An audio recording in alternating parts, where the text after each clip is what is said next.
Okay, so flipping that page over, we have example 5, which is asking you to write the equations for each of the sine functions.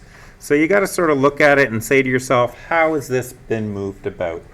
I think one of the things that kind of helps is to sort of say to yourself, what does the sine function look like?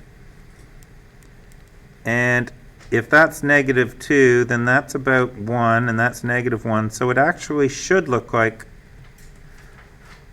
that should have been over more. So that's what the curve should look like, so it's been moved. First of all, let's take a look at this line here. This line is y equals negative 2, which means that the whole thing has been moved down, hasn't it? That horizontal line's been moved down. So you know that the k value is going to be negative 2.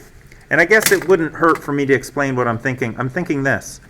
I'm thinking a sine x minus h plus k. And I'm thinking anything in there could be changed. So I'm looking for what's happening. So my k value is negative 2. Now let's look at this amplitude. This amplitude goes up to 1 and down 1. Now it doesn't, the amplitude from negative 2 goes up to negative 1, but that amplitude is 1, right? And this amplitude from negative 2 down to negative 3 is 1. So that means that the amplitude is 1. What was the amplitude of the original sine curve? It was also 1. So there hasn't been a stretch or a compression, has there? So the a value is 1. So I know the a value is 1, and I know the k value is negative 2. Now, so is that enough? Have I come up with enough? Would this make that curve? Do I need a horizontal shift? And when I look at it, I don't, do I? If it's just been moved down 2, that's all that's happened to it. So this is the answer to that curve. And I know that takes a little bit of thinking and artistic play with it, and it just does. You got to sort of think your way through it. Let's look at the next one. So I'm looking at this, and it doesn't have the same k value. This horizontal line that cuts through it hasn't been moved, has it?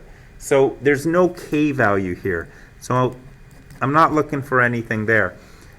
Looking at the amplitude, I seem to go up to 1 and I go down to 1. And that's the same amplitude that we have with a normal sine curve. So there hasn't been any vertical stretch or compression here either.